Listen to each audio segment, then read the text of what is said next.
Hi, we are here with Pam Anderson, who is running for Secretary of State. Hi, Pam. Hi, thank you for having me. I'm so happy to be here. Thank you for making time to be here with us. We would like to ask you a few questions. I know Absolutely. you've been in a lot of places doing interviews, but I think for our community, Latino community, it's very important to know more about you. Oh, that's great. So the first question, do you think we have a secure elections here in Colorado? Yes, I do believe we have secure elections here in Colorado, and the reasons why is every voter gets to vote on a voter marked paper ballot. So everyone votes on a paper ballot. And then we calculate and count up how the votes are counted. And then we use those paper ballots and we audit and check to make sure it's accurate. And this is all done by bipartisan public boards. So we've been able to demonstrate that our elections are secure. Okay. Another question, and is something that is all over in social media. The person who is in the position right now, she sent by mail 30,000 postcards twice to as a reminder to people who are illegal or people who cannot vote. That is good for us? No, that is good for our state? Yeah, my opponent actually for the second time sent cards to people that could be eligible but are unregistered. Unfortunately, they did a bad job on deciding who should be on that list, and they know that you can be a non-citizen and get a driver's license in Colorado, and so they sent those cards to some people that are not citizens. Now, it's really important for people that are not a U.S. citizen not to attempt to register to vote because it could interfere with your naturalization process. You certainly don't want that. If you're on the path to citizenship, make sure that you wait to register to vote until after you become a citizen. And that's a mistake that's happened twice now, and it's not a good thing.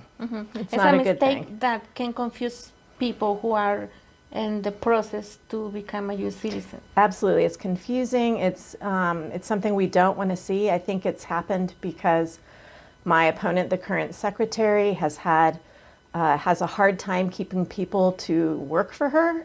She's had 3 deputy secretaries, 5. She's on her 5th chief of staff, and with that turnover and losing focus on the work of the job instead of politics, creates mistakes and repeated mistakes. And I think we need someone in the office to make sure that there's focus on the job that voters elect her to do.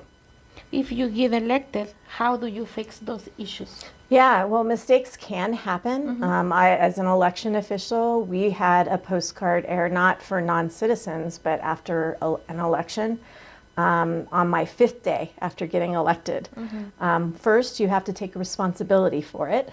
And second, you need to ensure that it never happens again. And for 7 years and 360 days, it never happened again on my watch.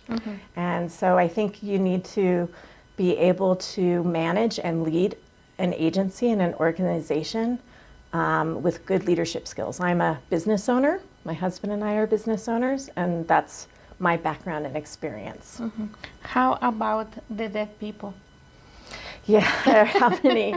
Well, our list, we compare. So here in Colorado, there are lists from what's called vital records of the people that pass away, and they get removed once a month from the list. We here in Colorado actually look in other states too. There's 31 states that we compare with. We need to compare in all 50 and to ensure that our lists are just as clean as they can be. Okay. What is your message for the people who are decide if they're going to vote or not? I mean, we are just less than 2 weeks.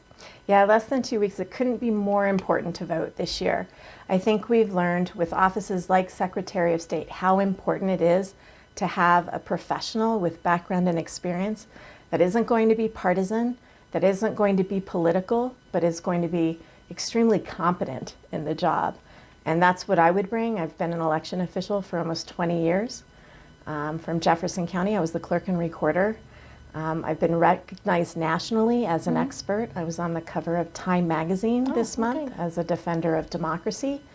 And I think we need to focus on the job, not the party politics. Okay. Something that you want to mention that I didn't ask you? Well, I'm really excited. I hope everybody will consider me. I'd love to earn their vote.